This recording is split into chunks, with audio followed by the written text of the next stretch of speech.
All right, man. Worldwide Sound Zone, DJ Chase, man.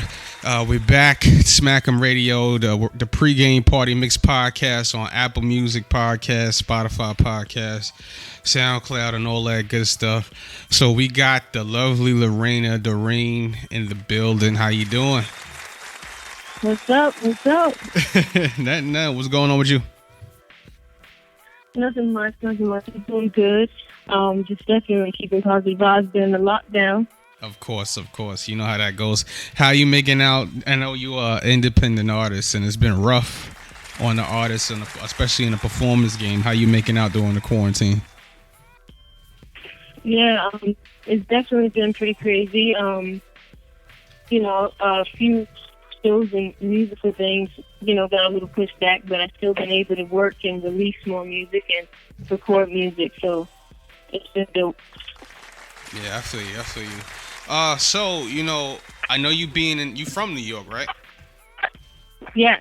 Okay, now New York has been hit the hardest out of everybody, so it's like your family's safe and everything like that. Everybody's okay on your end? Yes, everybody definitely, trying to stay home as much as possible, but staying clean and staying safe. Yeah, I feel you. All right, so tell the people, I know you're an artist, so those who are just now tuning in, you're a guitarist, correct? Female guitarist? Yes, I do. I play acoustic guitar. So I riff on there, or sometimes I'll go in the studio with the guitar and just record something, and it's definitely an instrument that I definitely fell in love with. What made you start playing the guitar? I started playing the guitar at 14. Mm-hmm. And I think it was, some music that I was like heavily influenced at that time. I was listening to like a lot of Demi Lovato, some Miley Cyrus, like stuff like that at that time. And I just really loved the strings, and I loved the acoustic sound, how it sounded raw. Mm-hmm. So I just picked it up and just started teaching myself. Okay, so you're self-taught? Yeah. Oh, that's super dope. So do you find do you incorporate a lot of that into your music? Do you just say, okay, look, I'm gonna just solo it out? Sometimes I'm gonna add piano, guitar. Piano, synthesizers, different things like that to as far as the leads in your music, or you just want to just say, you know what, it's gonna showcase my guitar playing right now. A lot of the time I'll use like the guitar will be a great backing in the track, like in the actual beat. I'll just come in the studio with it, or sometimes I'll just do like an acoustic video riff, and just post that up for my fan base and stuff like that. Yeah, that's dope. So what have your hurdles been as far as have you had any hurdles thus far? I know you have a big social media following.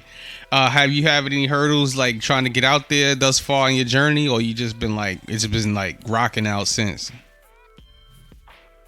No, I wouldn't say hurdles, but I just I definitely feel like every artist, grows individually. They have their own growth path, and you just have to, find what works for you. You know what I mean? And once you find out that thing that works for you, and works for your fan base and people really love it, stick with that, Yeah.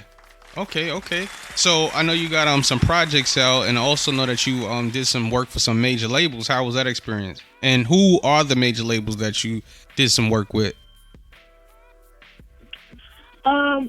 Yeah, so I have a project out. Well, currently I'm actually independent. And my brother, he has a project, home studio, by the name of People's Records. And so I've been recording with him since I was 10 years old. Yeah. And so we definitely work kind of hand in hand with the recording and the releases. So my first project that came out was called A Celebration, and I released back-to-back as singles, just so that people could kind of get feel of like that I do different styles and different types of music. Yeah. So that project was released fully late 2017. And I have an album on the way and a project that I'm currently releasing now. Fire. But it's all independently based. As far as majors, several major labels have reached out to me.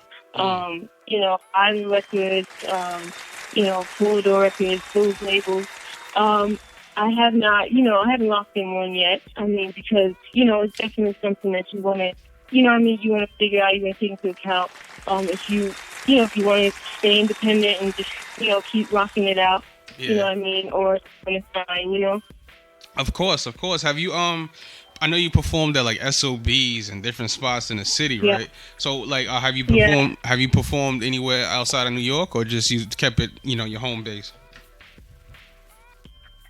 Yes. Well, I do a lot of singing as well in church, but I also had a show in New Jersey recently. So, I definitely go around kind of singing worship and kind of also playing around in that field as well. Okay. It's definitely a home base for me. Being raised up in church and everything, that's definitely been a root to my musical, aspect. So when I do worship, it definitely gives me that, who I'm singing to, and the fact that we have that same belief, Yeah. And the show I had in New Jersey, it was a Christian, hip hop release showcase. And it was definitely a great time. It was definitely a great time. And the crowd really enjoyed it. I really brought the heat them and really hyped it up. I don't. Yeah, I'm a big. I'm not as big on it as I should be, but I definitely do my gospel on my Sundays and try to get it in. You know what I'm saying? Try to give the Lord at least one day. So that's super dope. Yeah. So am I saying your name right, Larina Doreen, or that's the correct way, right? Yeah. Okay. Yep, Larina Doreen. Okay, that's your real name, or that's just your stage name? That's my real name. Real name. Oh, that's dope. That's dope. All right. So as far as the guitar playing, I know there's different styles of guitar. You play. I know there's electric guitar, different ones. So, your acoustic guitar, correct? Yeah. Okay. Do you play both, or no? You just stick to acoustic? No, I don't play. Bass or electric. I just play acoustic. I just love the beat of it. You know.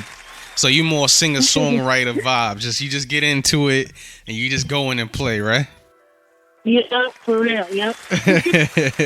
All right. So let me ask you this too. What social media definitely speeds up at this. Goes at the speed of light. With that being said, do you also on TikTok? You joined the TikTok wave yet or not? You know what? TikTok. TikTok is really it's interesting.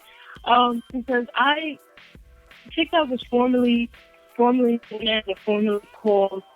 Musically. Yeah. And I used to use Musically all the time. Yeah. But eventually, when I became more active on my Instagram, I did kind of stop using Musically, and it was just like, okay, it was just something you did for fun.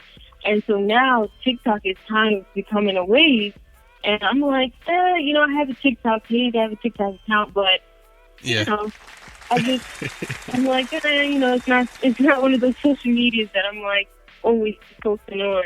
Yeah. So what about the Snap? You do the Snapchat, or you just do like Instagram? Because you have a bunch of followers for independent artists on Instagram, because you got 2 pages and they filled up. Right. Yeah. With Snapchat, Snapchat is more of it's not a social media that I really use like to reach out to, my fans. Like, it's more of a home-based type social media. You know what I mean? For like close friends, people are, my Instagram pages are definitely where a lot of traffic comes through, a lot of followers came through, and so I go live on there. I try to stay as active on there as possible.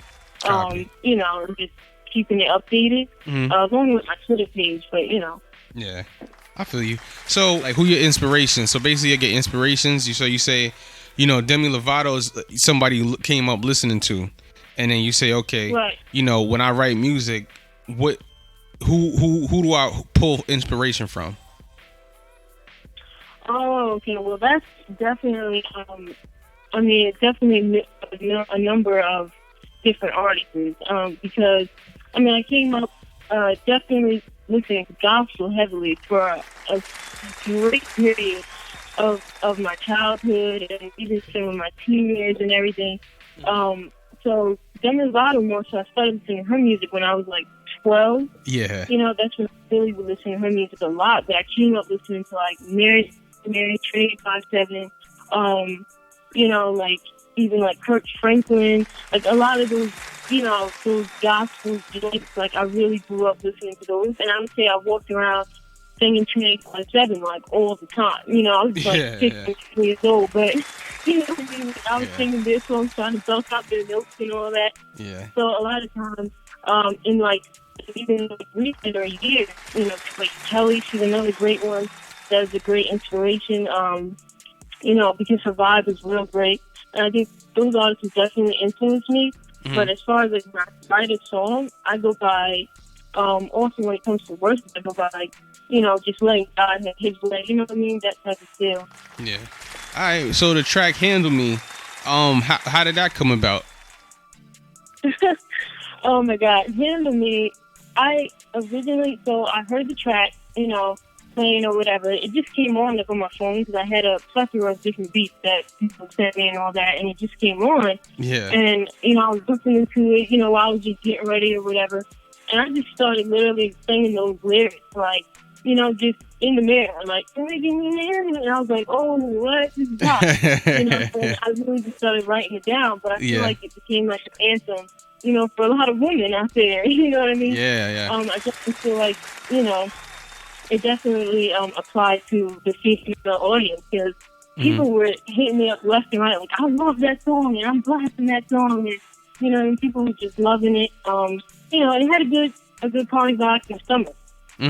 Got you. Yeah. Okay. Mm-hmm. So, do you have any videos, music videos out? I do have several music videos out released. Yeah. Not to Handle Me. But I know a lot of people were asking me, like, are you going to do a video and all that stuff? But, I mean, we'll see. I got a remix of Handle Me in the works. Okay. Soon to come. Yeah. So okay, dope. Really dope. Yeah, we'll be looking. We'll be definitely looking out for that. I know I'm gonna subscribe. We gonna build, me and you, because I got a lot of stuff cooking too on this side. So we gonna build up. Dope. And lastly, before we get out of here, do you have any? Because I deal with a lot of just different creatives, and do you have any kind of words of advice that for a young female artist that's coming up in the music business that's not doing hip hop or R&B, but doing more good instrument playing and stuff like that? Oh, I definitely feel like when it comes to instruments and songwriting and stuff, don't take it too seriously. You know what I mean? Because you can't, fully broaden your knowledge on an instrument if you're so focused on, what notes is it? The C, is it the D? You know what I mean? When I picked up the guitar, at 14, I did not know what was the C, what was a D chord, what was, a G chord. You know what I mean? But I figured those things out. But more importantly, I figured them out from just playing around with it. You know what I mean? Yeah. Play around with the strings, Yeah, of course. Fall in love with the melodies, you know what I mean? There's no mistakes and there's no errors when you're learning the instrument if you're having fun with it. Gotcha. I hear that, man. Definitely. You hear that, Larina Doreen, excuse me. Tell the people your social media, give them all that good stuff so they can follow you. I mean, I don't know if you need any more followers, but definitely tell them your social media so they get in tune with you. So it's your girl Larina Doreen here on Smackin' Radio, and you can follow me on Instagram at official Larina Doreen or at Larina Doreen. All right, thank you. Yeah, man, it's Worldwide Sounds Records, DJ Chase, the Rush Hour Party Mix on Connecticut's own Smackin' Radio, Monday through Friday, 5 p.m. to 6 p.m. And a pregame Party Mix podcast, the recaps, the interviews, the dopest interviews on the planet. I'm trying to go for number one online hip hop. So, check us out. Yeah.